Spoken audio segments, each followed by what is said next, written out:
और कैलकुलेट करने के बाद ये जो है टोटल मार्क्स पे इस तरह से ऑपरेशन करेगा और जो कंडीशन मेरा फुलफिल होगा उससे रिलेटेड अलर्ट ये आपको डिस्प्ले कर देगा। ठीक है, करें ट्राई, राइट। ठीक है, मैंने नाम दिया सपोज राजू, मैंने एंटर किया 70 80 70 50 60, देन कैलकुलेट। टोटल मार्क्स आपका आया 330 330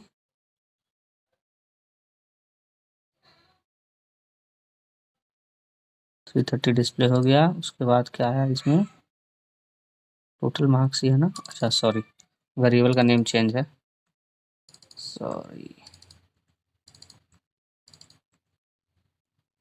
अच्छा ये क्या है, ये टोटल मार्क्स परसेंटेज बेसिकली होना चाहिए कि परसेंटेज अगर 75 से एबव आया है। ठीक है, तो हम लोग परसेंटेज कैसे कैलकुलेट करेंगे, कोई बताएगा? टोटल मेरे कितने हैं 1 2 3 4 5, यानी कि बताइए।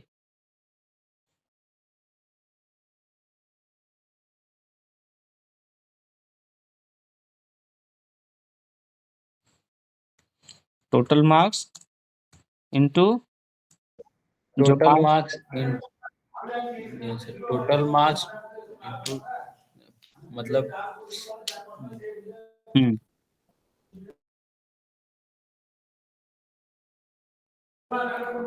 इनटू बाय 100 से बाय कंफर्म फिर से बताइए, जितना आया उसे total marks divided by 500 into 5, जितना सब्जेक्ट है सर।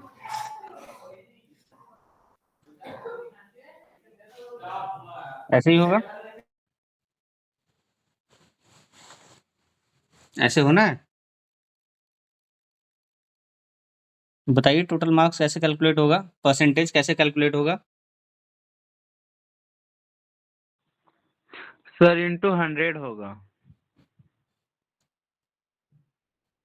5 के जगह 100। क्या करूं, ये करूं?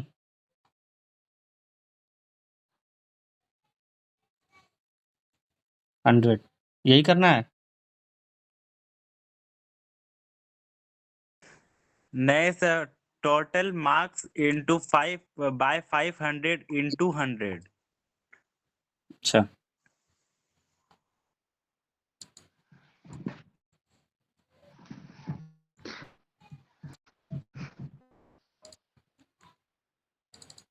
वन सेकंड,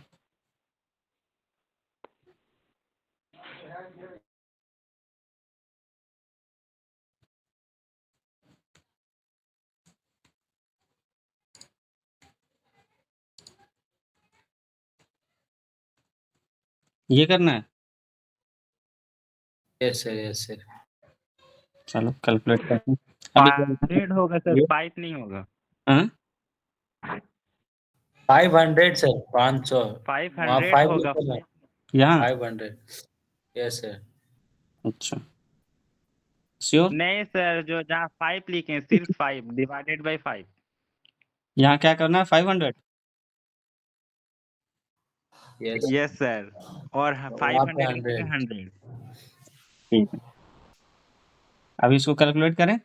अभी अगर मान लो मेरे 200 मार्क्स आए तो 200 का मतलब कितने हो गए, 40%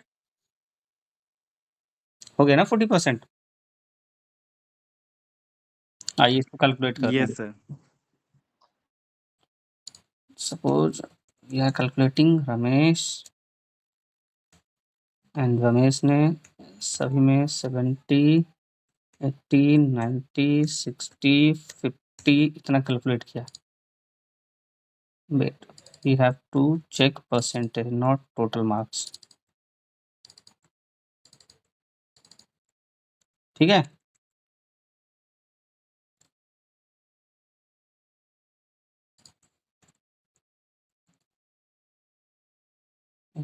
80, 90, 80, 90, 70. Let's calculate. टोटल मार्क्स 410 और डिस्टिंक्शन, यानी कि ये 75 से ऊपर गया। ठीक है, तो इस तरह से ही ये कैलकुलेट करना था, इतना ही बनाना था। ये जो दिया गया था ना आपको, इसका इसी तरह से बनाना था। अब ये जो जावास्क्रिप्ट के थ्रू आपका ये जो फंक्शन लिखा हुआ है, इनमें से क्या नहीं समझ में आया, एक बार आप लोग बताइए, तब फिर आगे चला जाए। हैं, ठीक है।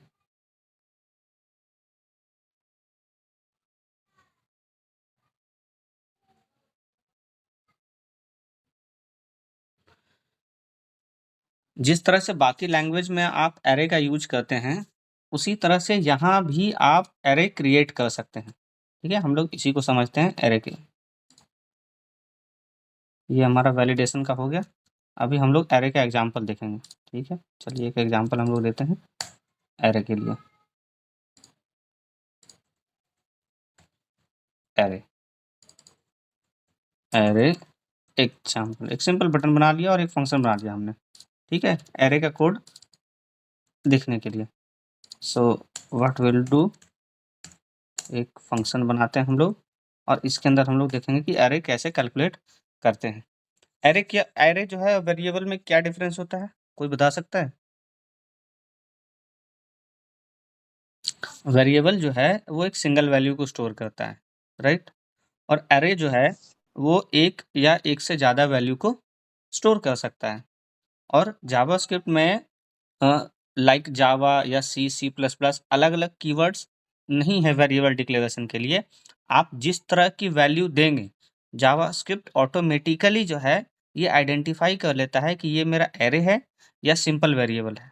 ठीक है, जैसे अगर मुझे इसमें वेरिएबल बनाना हो, सपोज मेरे पास है कार्स। ठीक है, तो एरे बनाने का तरीका है कि एक आप इस तरह से बना सकते हैं। सपोज मेरी कार जो है वो हो गई एक BMW, Mercedes and then Ford. ठीक है, तो आपने जैसे ही इस तरह का वेरिएबल डिक्लेयर किया, तो ये जो है ऑटोमेटिकली आइडेंटिफाई कर लेता है कि आपने एक एरे डिक्लेयर किया है। ये ऑटो टाइप कास्टिंग कर लेता है ये। इसमें आपको अलग से यहाँ, जैसे अगर आप कोई और लैंग्वेज यूज़ करते हैं, तो वहाँ पे हो सकता है कि आपको इस तरह से या इस तरह से कुछ डिफाइन करने की ज़रूरत पड़ती। यहाँ पे आप जैसे सिंगल वेरिएबल डिक्लेयर करते हैं, वैसे ही एरे के लिए भी लिखेंगे। ये ऑटोमेटिकली बेस्ड ऑन वैल्यू, ये जो है वो टाइप जो है वो डिक्लेरेशन ऑटोमेटिकली कर लेता है ये। अब अगर मुझे ये देखना हो कि इसके अंदर, एरे के अंदर मेरे कितने वैल्यू हैं, ठीक है, so what we can do is dot length. Array के ऊपर कई सारे फंक्शंस होते हैं, आप इन फंक्शंस को कॉल करके आप एक-एक करके देख सकते हैं। ठीक है, एक तो तरीका ये पहले इसका देख लेते हैं वैल्यू, ताकि आपको पता चल जाए कि हाँ, आप जो है वैल्यू गेट भी कर पा रहे हैं। एक तरीका ये है डिक्लेरेशन का, और अगर मुझे कुछ इंडेक्स पे लेना हो, ये इंडेक्स बेस्ड ही काम करता है। जैसे जावा में आपका एरे से आप वैल्यू गेट करते हैं, यहाँ भी आप वैसे ही करेंगे। सपोज आपको सेकंड वैल्यू गेट करनी है, तो आप जैसे 0, 1, 2 देंगे, ये सेकंड वैल्यू को आपको डिस्प्ले कर देगा। एक बार चेक कर लेते हैं हम लोग। अरे एरे में मैंने किया इसको, देखिए 3 लेंथ आया 3। सबसे पहले हम लोगों ने क्या किया है, एक एरे डिक्लेयर किया है। एरे का हम लोगों ने लेंथ गेट किया है कि कितने वैल्यू हैं, तो 1, 2, 3, और सेकंड इंडेक्स पे मैं वैल्यू गेट करने की कोशिश कर रहा हूँ। So what I will get is 4। It means 0th index, first index, second index. Concept बिल्कुल वही है जो आपने बाकी जावा वगैरह में जो एरे का कंसेप्ट पढ़ा है वो। ठीक है, बस यहाँ पे ऑटो टाइप कास्टिंग हो रही है। अगर मुझे इसी एरे को इस तरह से नहीं डिक्लेयर करना हो, दूसरा तरीका ये है कि मैं ब्लैंक एरे लूँगा। सपोज़ मैं ले रहा हूँ स्टूडेंट एरे मैंने लिया। मैंने इसमें अभी इनिशियली कुछ भी डिक्लेयर नहीं किया। लेटर ऑन मैं इसमें डिक्लेयर कर सकता हूँ। ठीक है, मैं चाह रहा हूँ कि स्टूडेंट के 0 पे मैं नाम दे दूँ शीतल, देन फर्स्ट इंडेक्स पे मैं नेम जो डिक्लेयर करूँ वो हो जाए Raju, and then in second index what I want to do is Ramesh. तो एरे डिक्लेरेशन का आपने 2 तरीका देखा जावास्क्रिप्ट में। इन दोनों तरीकों से आप एरे पे कर सकते हैं डिक्लेरेशंस पे। अच्छा, एरे पे कई सारे फंक्शंस भी हैं आपके इनबिल्ट फंक्शंस, आप उनको यूज़ कर सकते हैं। जैसे देखिए आपके सामने स्क्रीन पे अपीयर हो रहा होगा। सपोज़ मेरे पास कार डॉट लेंथ तो आपने देख ही लिया फंक्शन, ठीक है? और कौन से फंक्शन हो सकते हैं? देखिए अगर आप कंपेयर कर अगर कार में आप चाहते हैं कोई वैल्यू पुट करना, तो एक तो आप इंडेक्स वाइज कर सकते हैं। इसके अलावा डॉट पुश मेथड भी इसमें होता है, ठीक है? आप पुश करके इसमें सपोज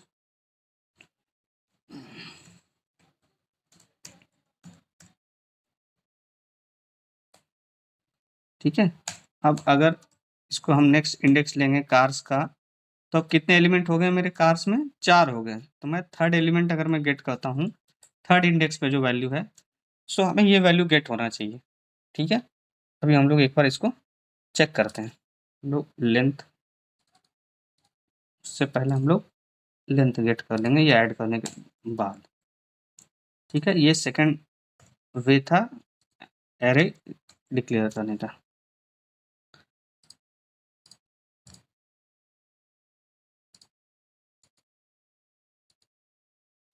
फोर हो गया लेंथ, रोल्स रॉयस। तो आप इसके अंदर पुश और पॉप 2 मेथड भी हैं, ये मेथड्स भी हैं एरे के अलग-अलग। पुश मेथड है, पॉप मेथड है, लेंथ मेथड है और भी इसी तरह के कई मेथड हैं। तो ये था आपका बेसिक जावास्क्रिप्ट का नॉलेज आपके लिए कि हम जावास्क्रिप्ट को कैसे यूज़ करेंगे। जावास्क्रिप्ट स्क्रिप्ट टैग के अंदर होगा। स्क्रिप्ट टैग के अंदर आप एक फंक्शन, एक से ज़्यादा फंक्शन भी कर सकते हैं और एक से ज़्यादा स्क्रिप्ट टैग लिखकर हर एक स्क्रिप्ट टैग के अंदर सिंगल फंक्शन भी बना सकते हैं। इसके अलावा हम लोगों ने देखा कि वेरिएबल कैसे डिक्लेयर करते हैं। अगर आईडी के बेसिस पे मुझे किसी कंपोनेंट की वैल्यू गेट करनी हो, चाहे वो टेक्स्ट बॉक्स हो, चाहे टेक्स्ट एरिया हो, तो उसकी वैल्यू हम लोग document dot gate element by ID के थ्रू हम लोग उसकी वैल्यू गेट भी कर सकते हैं और वैल्यू सेट भी कर सकते हैं, है ना? ये देखिए ये वैल्यू गेट कर सकते हैं और यहाँ पे हम लोगों ने वैल्यू सेट भी किया है। इसके अलावा जो इफ एल्स कंडीशन है, इस पे मैंने जानबूझ के ज़्यादा टाइम नहीं दिया है क्योंकि ये बड़ी बेसिक सी चीज़ है जो आप ऑलरेडी जावा में आई थिंक पढ़ चुके हैं, बेसिक जावा में। इफ एल्स जो वहाँ कंडीशन जैसे जो लॉजिक वहाँ यूज़ होना है, वही इसमें भी यूज़ होना है। इफ एल्स में बहुत डिफरेंट लॉजिक इसमें अलग से नहीं है। जिसको बाकी लैंग्वेजेज़ में बेसिक नॉलेज है इफ एल्स कंडीशन की, यहाँ पे सेम, ठीक है? एरे डिक्लेयर करने का तरीका एक तो ये है। दूसरा तरीका ये है कि ब्लैंक एरे डिक्लेयर करके आप उसमें डायरेक्ट इंडेक्स वाइज वैल्यू दे सकते हैं या एरे का जो है पुश और पॉप मेथड भी यूज कर सकते हैं वैल्यू इंसर्ट करने के लिए और डिलीट करने के लिए, ठीक है? नेक्स्ट अब जो है हम लोगों का एक बहुत ही इम्पोर्टेंट चैप्टर जो है वो शुरू होने जा रहा है, वो है जेक्वेरी।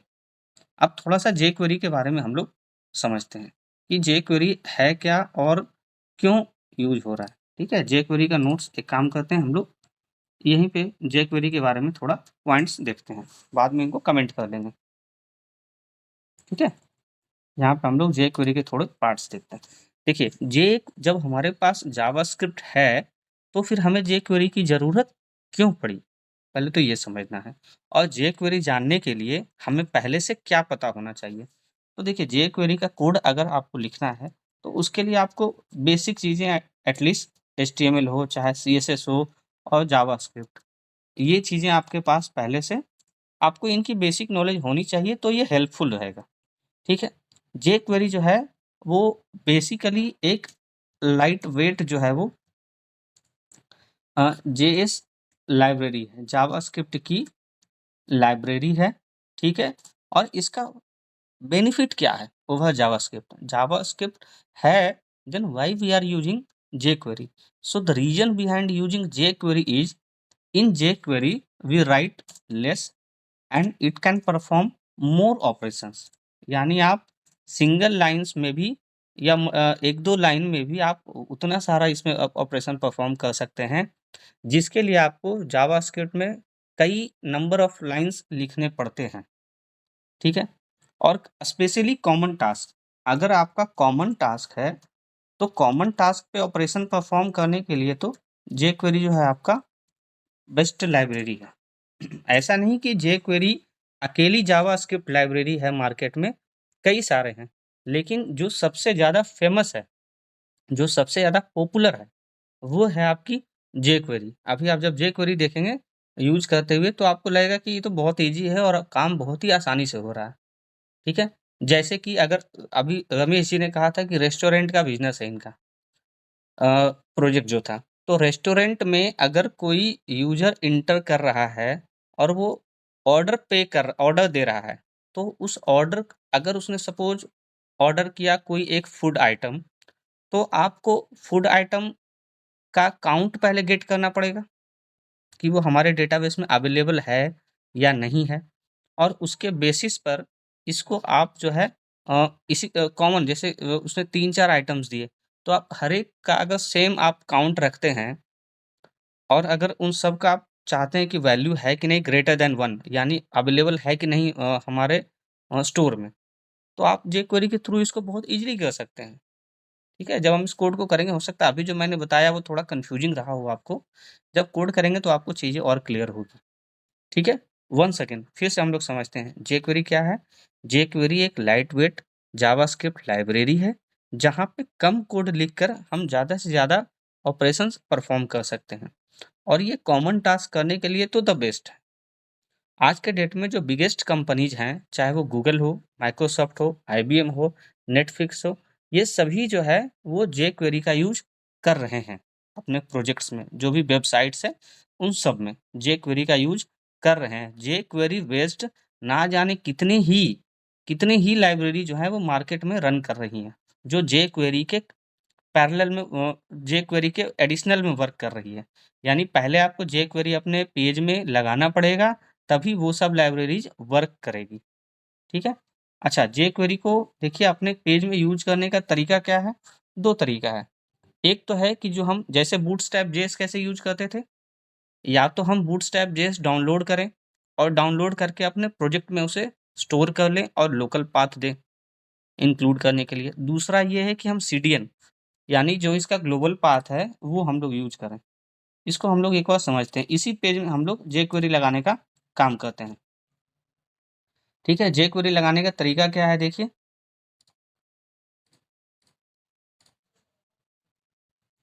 आप गूगल पे जाइए, simply jQuery CDN link search कीजिए, आपको ईज़िली मिल जाएगा। ठीक है? jQuery की ऑफ़िशियल साइट है, आप यहाँ से भी गेट कर सकते हैं।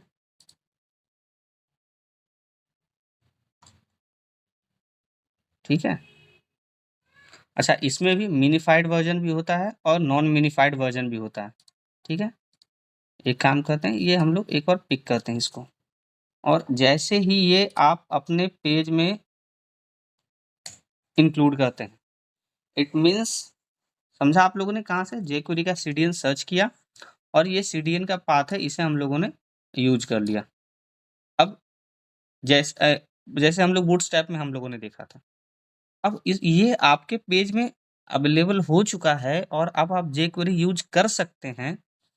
इसको चेक करने का तरीका क्या है? तो देखिए, जब भी आपका पेज लोड होता है, तो द वेरी फर्स्ट फंक्शन जो jQuery कॉल करता है, वो है आपका document.ready नाम का एक फंक्शन होता है। ठीक है? एक बार हम लोग इसको ये करते हैं।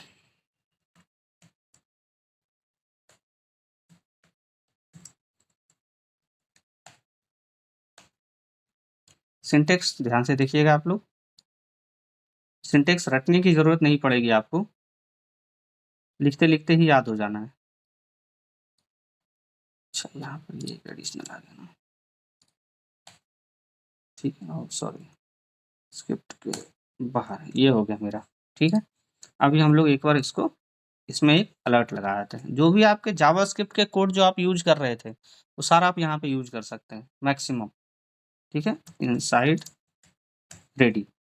बस फिर से समझिए, अगर मैंने अपने पेज में jQuery इंटीग्रेट कर दिया है और मुझे चेक करना है कि वो इंटीग्रेट हुआ है कि नहीं। यहाँ पे क्या एरर आ रहा है? स्क्रिप्ट कुछ छूटा है। नहीं, कुछ नहीं छूटा।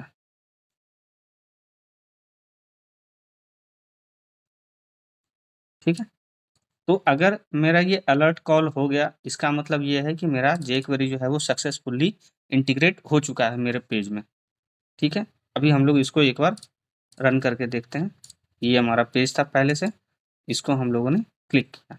एक बार इसके पेज सोर्स में भी जाकर हम लोग चेक कर सकते हैं। ये हम लोगों ने व्यू पेज सोर्स किया और ये देखिए यहाँ पे जो jQuery जो हम लोगों ने इंटीग्रेट किया है वो यहाँ डिस्प्ले हो रहा है। जब इस पे क्लिक करेंगे तो देखिए ये jQuery का कोड है, इसमें आपको कुछ नहीं छेड़छाड़ करना है। ठीक है, अनटिल अनलेस कि आपको बहुत कोई इम्पोर्टेंट कस्टमाइजेशन की ज़रूरत नहीं है, आपको इसको कुछ नहीं टच करना है। इसमें सारे जो फीचर्स आपके डले हुए हैं वो आपको यूज़ करना है यहाँ पे। अब आपका पेज जो है वो jQuery इंटीग्रेट हुआ है कि नहीं वो हम लोग यहाँ से चेक करते हैं एक बार। आई थिंक कुछ गड़बड़ हुई है।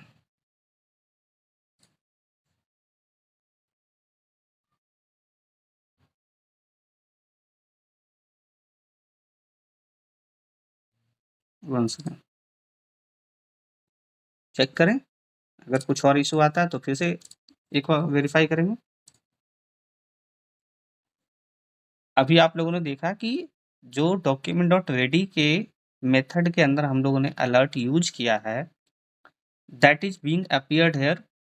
जैसे ही आपका पेज लोड हो रहा है तो वो अलर्ट भी आपका अपीयर हो रहा है। ठीक है, अभी फिलहाल हम लोग एक काम करते हैं, इसको हम लोग हाइड कर देते हैं। ठीक है, स्टाइल, अच्छा इसके लिए एक काम और करते हैं, हम लोग बूटस्ट्रैप भी इसमें इंक्लूड कर लेते हैं। ठीक है,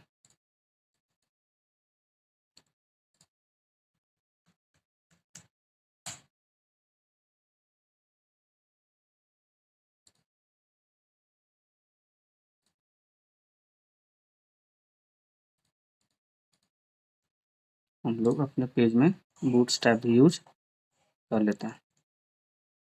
ठीक है, ये बूटस्ट्रैप का CSS हो गया and then next is Bootstrap का हम लोग JS यूज कर लेते हैं। ये हम लोगों ने बूटस्ट्रैप यूज कर लिया। ठीक है, अभी बूटस्ट्रैप यूज हुआ है कि नहीं उसके चेक करने का तरीका क्या है, हम लोग एक बार फॉर्म हाइफन कंट्रोल एक क्लास लगाते हैं। ठीक है, ये देखिए ये टेक्स्ट बॉक्स का डिजाइन जो है वो इमीडिएटली चेंज हो गया। देखिए विदाउट CSS बूटस्ट्रैप CSS का और विथ बूटस्ट्रैप CSS दोनों में डिफरेंस आप देख पा रहे हैं। तो और अब एक काम और करते हैं, अपने पेज को, चलिए अब हम लोग jQuery स्टडी कर रहे हैं तो जो पुरानी चीज़ है उसको हम लोग हाइड कर देते हैं, या उनका यूज भी कर सकते हैं और jQuery के थ्रू देख सकते हैं। सेम चीज़ का कोड तो हम लोगों ने लिखा ही है। चलिए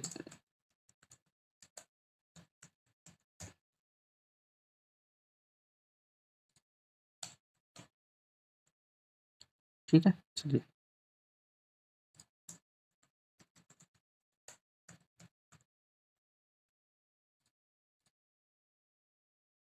ठीक है, फुटस्टेप लगाते ही देखिए आपके पेज का जो है वो बिल्कुल सारा लेआउट जो है वो चेंज हो चुका है। अब हम लोग एक-एक करके जो है थोड़ा-सा बस इसे इसकी डिजाइनिंग कर लें, उसके बाद हम लोग इमीडिएटली jQuery पे ही आगे देखेंगे। ठीक है,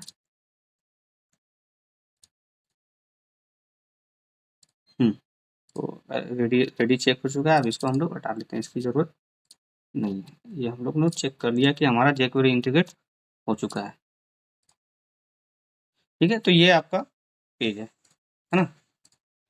अब jQuery जो है अभी हम लोग देख रहे थे, jQuery का सिंटेक्स अगर हमें करना है, jQuery हमें यूज़ करना है अपने पेज में, तो वो तो हम लोगों ने देख लिया कि कैसे यूज़ करते हैं।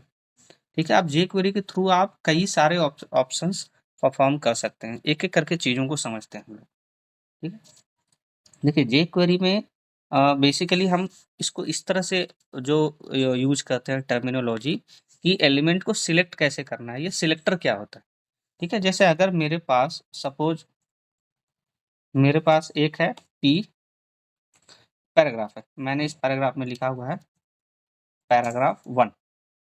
ठीक है, and same way we have 2 more paragraph मैंने लिखा है पैराग्राफ 3। तो अब jQuery की पावर अब देखिएगा आप, मेरे पास P है।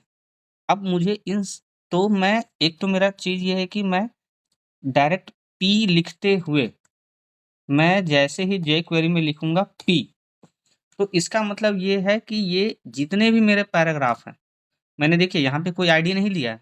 मैंने यहाँ पे एलिमेंट का बेसिकली टैग दिया है कि P टैग के जितने भी एलिमेंट हैं, इन सबको आप हाइड कर दो। ठीक है? एक काम करते हैं, अगर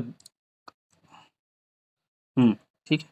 इन सबको हाइड करते हैं, लेकिन हाइड करने के पहले हम लोग देखते हैं कि अगर मेरा पेज रन हो रहा है तो क्या ये पैराग्राफ शो हो रहे हैं? देखते हैं हम लोग। ये देखिए मेरे पैराग्राफ दिख रहे हैं, पैराग्राफ 1, पैराग्राफ 2, पैराग्राफ 3। अब jQuery के थ्रू मैं क्या चाह रहा हूँ कि ये तीनों पैराग्राफ जो है वो हाइड हो जाए। ठीक है? तो मैं क्या करूँगा, अब देखिए मैंने document.ready पे इनको हाइड करने का कोड लिखा है, jQuery कोड। तो अब अगर मैं इसको दोबारा कर रहा हूँ, देखिए आपका जो है सारे पैराग्राफ एक साथ हिडन हो गए। तो ये हो गया सिलेक्टर। jQuery के थ्रू जो है वो सिलेक्टर, मतलब एलिमेंट को हम कैसे सिलेक्ट कर सकते हैं ऑपरेशन परफॉर्म करने के लिए। तो एक तो है कि डायरेक्ट उसका टैग देकर। अच्छा, हम किसी और टैग पे भी एक बार चेक कर लेते हैं। जैसे हम लोगों के पास एक है टैग टेबल। तो अभी अगर मैं अपना पेज रेंडर कर रहा हूँ, देखिए रेंडर हो रहा है मेरा टेबल। अब मैं एक काम करता हूँ कि अगर पी सिलेक्टर पे काम कर रहा है तो टेबल पे भी काम करना चाहिए। तो मैं एक काम करता हूँ कि पी को तो हाइड कर ही रहा हूँ, टेबल भी हाइड कर देता हूँ। मैं टेबल को हाइड कर रहा हूँ, टेबल हाइड हिडन हो गया। ठीक है? तो इस तरह से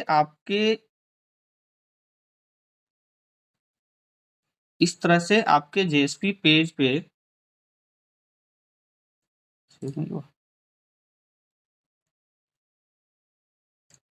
हाँ, इस तरह से आपके जेएसपी पेज पे जितने भी एलिमेंट हैं, चाहे वो पैराग्राफ हों, चाहे वो टेबल्स हों, उन सबको सिलेक्ट करने का तरीका एक तो ये है कि आप डायरेक्ट उस एलिमेंट का टैग नेम यूज़ कर लीजिए। ठीक है? एक तरीका तो ये हो गया। दूसरा तरीका क्या है? दूसरा तरीका ये है कि मैं आईडी के थ्रू कर सकता हूँ। अगर मेरे पास सपोज़ ये है आईडी, इसकी मैंने दे दी कि ये मेरा हो गया पैरा 1। दूसरे वाले को मैंने दे दिया है, ये मेरा हो गया है पैरा 2, और तीसरे वाले पैराग्राफ का आईडी मैंने दे दिया है पैरा 3। ठीक है? समझिएगा, इस चीज़ को बड़े ध्यान से समझिएगा। jQuery में अगर मुझे कोई ऑपरेशन परफॉर्म करना हो, तो एक तो ये है कि मैं पूरी टैग का नाम दे दूँ, तो उस टैग से जो भी शुरू हो रहा है, जैसे P दिया है तो पैराग्राफ, टेबल दूँगा तो टेबल एलिमेंट, उन पे ऑपरेशन परफॉर्म कर देगा ये। ठीक है? ये jQuery के मेथड्स हैं, इनबिल्ट मेथड्स। हाइड हो गया, शो हो गया, ये सब यूज़ करते-करते आपको याद हो जाएगा। मैं रटने के लिए नहीं दूँगा ये। इतना हम लोग प्रैक्टिस कर लेंगे, प्रैक्टिस करते-करते ही आपको याद हो जाना चाहिए। ठीक है? तो एक तरीका तो ये है कि मैं डायरेक्ट एलिमेंट का टैग नेम दे दूँ। दूसरा है आईडी के थ्रू। हम लोगों ने अभी आईडी देखा भी था जब हम लोग जावास्क्रिप्ट कर रहे थे, कि हम लोग आईडी के थ्रू इस तरह से देखो गेट करते थे। इसी चीज़ को, ये जो इतना लंबा हमने लिखा है document dot gate element by ID, bracket के अंदर आईडी दिया, फिर डॉट वैल्यू लिखा, या अगर सिलेक्टर की बात करें तो यहाँ तक तो एटलीस्ट लिखना ही पड़ेगा रेफरेंस के लिए। jQuery में यही काम जो है, ये देखिए कितना स्मॉल हो गया। बस डॉलर लिखना है, हैश आईडी के लिए हैश, और मैंने दे दिया पैरागॉन, दैट्स ऑल। ये जो है वो इक्विवेलेंट टू, ये जो अभी आपने लिखा, it is equivalent to this. आप देखिए दोनों में फर्क, इसके लिए मुझे इतना लिखना पड़ रहा है और इसके लिए मुझे इतना लिखना पड़ रहा है। ठीक है? तो उसके बाद का ऑपरेशन जो है, यानी कि अगर मैं इंडिविजुअल पे करना चाहूँ तो मैं आईडी का यूज करके कर सकता हूँ। ठीक है? अब मुझे अगर जैसे इस केवल पैरा 1 को हाइड करना है, ठीक है, मुझे केवल पैरा 1 को हाइड करना है, तो पैरा 1 का मैंने सिलेक्टर लिया और उसमें हाइड मेथड लगा दिया jQuery का। अब देखिए, अब मेरा पेज में क्या होना चाहिए, मुझे पैरा 1 नहीं दिखना चाहिए। Let's check. देख लिया आप लोगों ने, पैराग्राफ 1 मुझे नहीं दिखा, पैराग्राफ 2 और 3 दिखा है। ठीक है? जस्ट ये देखने के लिए कि आप लोग समझ रहे हैं कि नहीं। राजू, मुझे बताइए, अगर मुझे पैराग्राफ 3 को हाइड करना है तो मैं क्या लिखूंगा?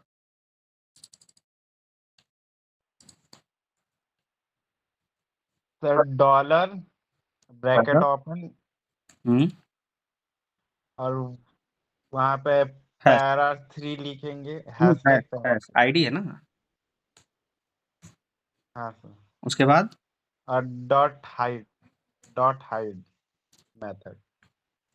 ठीक है, चेक कर लेते हैं। अब मेरा पैराग्राफ 3 जो है वो हिडन हो जाना चाहिए। चलिए पैराग्राफ 3 हिडन हो गया, वेरी गुड। अब इसका जस्ट ऑपोजिट करते हैं हम लोग। अगर मेरा ये पैराग्राफ 3 पहले से हिडन हो और मुझे उसे शो करना हो, तो मैं हाइड की जगह क्या करूँगा, सिंपली शो कर दूँगा। यानी बॉडी जैसे ही पूरा रेंडर हो जाएगा, तो रेंडर होने में मैंने क्या किया है, क्लास लगा रखा है हाइड का, तो ये हाइड कर देगा इसको। एक बार हम लोग चेक कर लेते हैं कि बाय डिफ़ॉल्ट ये हाइड हो रहा है कि नहीं। ठीक है, अभी हम लोगों ने इसको शो नहीं किया है, अभी हम लोगों ने सिर्फ हाइड किया है। चेक करते हैं पैराग्राफ 3 हिडन है कि नहीं। Let's check. Class equals hide second.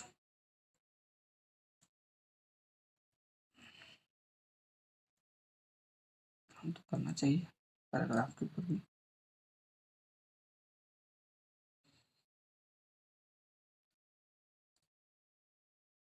चलिए कोई नहीं, एक काम करते हैं, इसको यहीं से हाइड करते हैं और उसके बाद बटन इवेंट पे हम लोग शो करते हैं। तो उससे क्या होगा कि हम लोग बटन इवेंट भी देख लेंगे एक एग्जांपल, उसके बाद तो इवेंट करेंगे। अब क्या है कि मेरे 2 पैराग्राफ दिखेंगे क्योंकि थर्ड को मैंने हाइड कर रखा है। लेकिन मैं क्या चाह रहा हूँ कि यहाँ पर मेरा एक बटन हो और इससे मैं हिडन पैरामीटर्स को डिस्प्ले कर सकूँ। तो ये मैं कर रहा हूँ,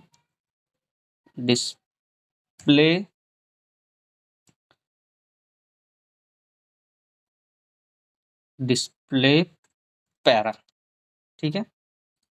और यहाँ मैं कर रहा हूँ डिस्प्ले हिडन पैरा 3, ठीक है। अभी क्या होगा मेरे पास, जब ये पेज मेरा लोड होगा, तो जैसे ही लोड होगा तो डिस्प्ले होगा, लेकिन document.ready क्या करेगा, उसे हाइड कर देगा 3 को। एक बार चेक कर लेते हैं। तो मेरा पैराग्राफ 3 हिडन है, लेकिन मैंने एक बटन बनाया है जिसके थ्रू मैं चाहता हूँ कि अपने हिडन पैराग्राफ को मैं शो कर दूँ। तो फंक्शन का तो आपको पहले से पता है ही कैसे बनाना है, बिल्कुल जावास्क्रिप्ट का जो है वही रखना है, ठीक है। What I am going to do is I will create a function named display para, and inside this what I will do is paragraph 3 को मुझे शो कर देना है, ठीक है। Let's check. गेटिंग, समझ में आया। मैंने पैराग्राफ 3 लिया है, पैराग्राफ 3 को document.ready तो ऑटोमेटिकली कॉल होता है जब पेज लोड आता है, तो ये हाइड कर देगा इसको। फिर मैंने एक बटन बना रखा है, उस बटन के क्लिक पे मैंने कॉल किया है डिस्प्ले पैरा नाम का फंक्शन, और इस डिस्प्ले पैरा के अंदर मैंने क्या किया है कि पैराग्राफ 3 जो हाइड किया था उसे सिंपली शो कर दिया, ठीक है। अब एक चीज़ और देखिए, यही काम मैं एक और तरीके से भी कर सकता हूँ। ये तो ट्रेडिशनल तरीका हो गया कि आपने ऑन क्लिक के थ्रू फंक्शन कॉल किया। अब मैं इस पे चाहूँ तो मैं ऑन क्लिक इस तरह से ना यूज़ करके, मेरे पास एक और तरीका है jQuery का, ठीक है। वो क्या है, वो भी देख लेते हैं। वो वैसे तो मैं ये इवेंट में बताने वाला था, बट लेट्स चेक, अभी कर लेते हैं इसको, एटलीस्ट क्लिक वाला कर लेते हैं। इसकी मैंने एक आईडी दे दी, डिस्प्ले पैरा नाम की आईडी दे दी। अब मैं चाह रहा हूँ कि इस बटन पे जैसे ही क्लिक हो तो मेरा जो पैराग्राफ 3 है वो शो हो जाए। लेकिन उससे पहले इसके क्लिक पे इवेंट को मुझे क्या करना पड़ेगा, कैच करना पड़ेगा कि इस पे जब क्लिक हो तो मुझे पता चल जाए। तो उसके लिए मैं क्या करूँगा कि यहाँ पर मैं लिखूँगा अगेन डॉलर हैश ये। अब क्या हुआ, ये मेरा एलिमेंट सिलेक्ट हो गया। अब मैं चाह रहा हूँ कि इसके क्लिक पे, जब इस पे क्लिक हो, जब इस पे क्लिक हो, देखिए इस क्लिक को इवेंट को कैच करने का तरीका ये है, आईडी देकर क्लिक इवेंट। इसी तरह से ब्लर भी होता है, इसी तरह से चेंज इवेंट भी होते हैं, कई सारे इवेंट होते हैं। अभी मैं क्लिक के बारे में बता रहा हूँ कि इस पे जैसे ही इस आईडी पे क्लिक होगा, ये आईडी क्या है, इस बटन की है, यानी कि इस बटन पे जैसे ही क्लिक होगा तो ये कॉल हो जाएगा। अभी हम लोग एक बार इसको चेक कर लेते हैं कि कॉल हुआ है कि नहीं। Button click event called, check करते हैं हम लोग, ठीक है, लेट्स चेक। अभी इस पे मेरा एक मिनट,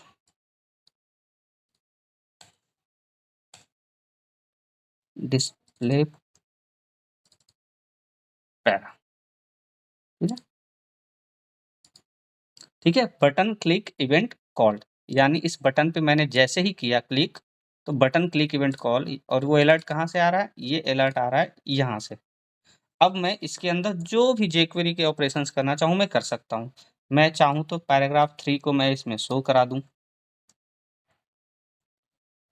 ठीक है। मैं चाहूँ तो इस टेबल को जो है, सपोज इस टेबल की भी हम एक आईडी ले लेते हैं, या अभी सिलेक्टर से ही काम करते हैं। मैं चाहता हूँ कि टेबल को हाइड कर दो, ठीक है। So what I will do is dollar table dot hide, ठीक है। तो मैंने क्या किया कि डिस्प्ले पैरा इवेंट पे पैरा 3 को शो कर दिया है और टेबल को हाइड कर दिया है। चलिए चेक करते हैं हम लोग, ठीक है। पैराग्राफ 3 शो हो गया, नीचे का टेबल हाइड हो गया। तो ये है jQuery, मतलब कि jQuery को आप कैसे इंटीग्रेट कर सकते हैं और jQuery को आप कैसे सिलेक्ट कर सकते हैं, ठीक है। ये 2 तरीका हो गया।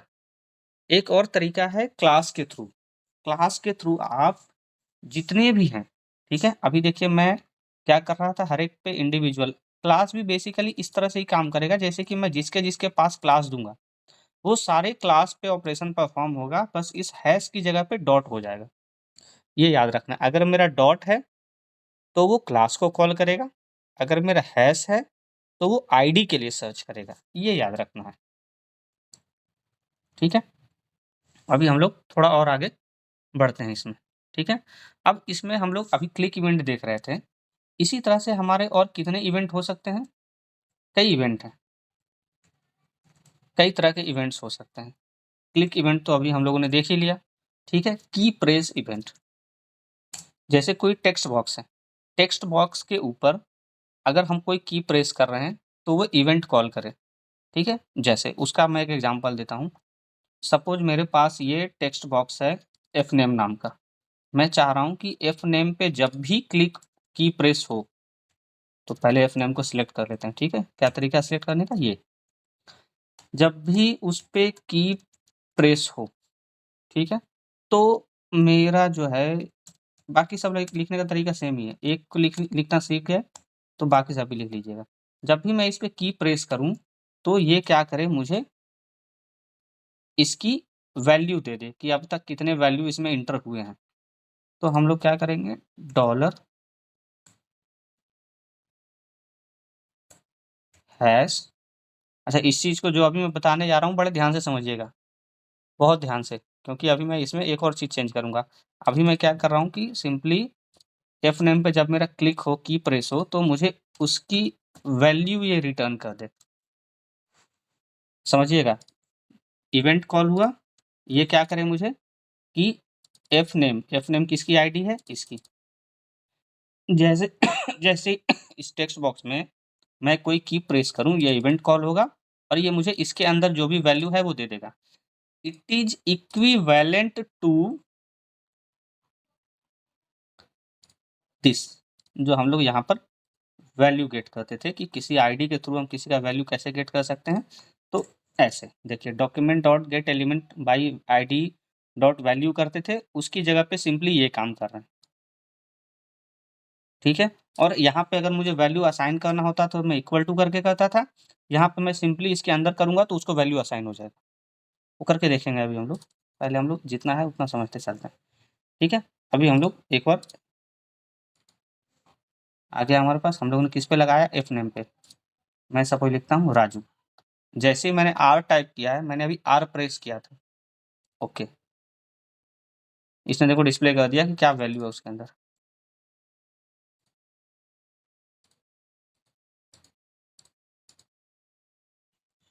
ठीक है, तो ये मुझे डिस्प्ले करते जा रहा है कि ये सब वैल्यू है इसमें, हर बार जब भी आप की प्रेस करेंगे, की प्रेस करके देखो की प्रेस करते ही ये वैल्यू आपको दे देगा, ठीक है? जो वैल्यू उसमें है प्रेस करने के पहले, यानी जो आप सपोज़ टाइप कर रहे हैं, कुछ लिख रहे हैं, उसके पहले क्या था। अच्छा, मैंने कहा था कि यहाँ पर एक तो अच्छा दिस अभी नहीं बताऊँगा, अदरवाइज़ आप लोग कन्फ्यूज़ हो जाएँगे, ठीक है? दिस भी एक है, हम लोग इसको चाहें तो डायरेक्ट जो है वो दिस करके भी गेट कर सकते हैं, तो सेम सेम वर्क करेगा। लेकिन दिस को मैं अलग से बताऊँगा, ठीक है? अदरवाइज़ अभी आप कन्फ्यूज़ हो जाएँगे। अभी पहले आप ये मान के चलिए कि इस तरह से कर रहे हैं हम लोग। ठीक है? तो इसी तरह के की प्रेस इवेंट हो गया, ठीक है? इसी तरह से इवेंट और क्या हो सकते हैं आपका, जैसे बॉडी ऑन लोड हो गया, लोड इवेंट हो गया, ठीक है? और चेन ब्लर हो गया। ब्लर का मतलब क्या हो गया, जब आप टेक्स्ट बॉक्स पे सारा टाइप करने के बाद जब आप बाहर निकलते हैं टेक्स्ट बॉक्स से, जैसे की प्रेस की जगह अगर मैं ब्लर कॉल करूँ, ठीक है? तो मुझे करना क्या पड़ेगा, इस की प्रेस की जगह पे सिंपली ब्लर लिखना पड़ेगा।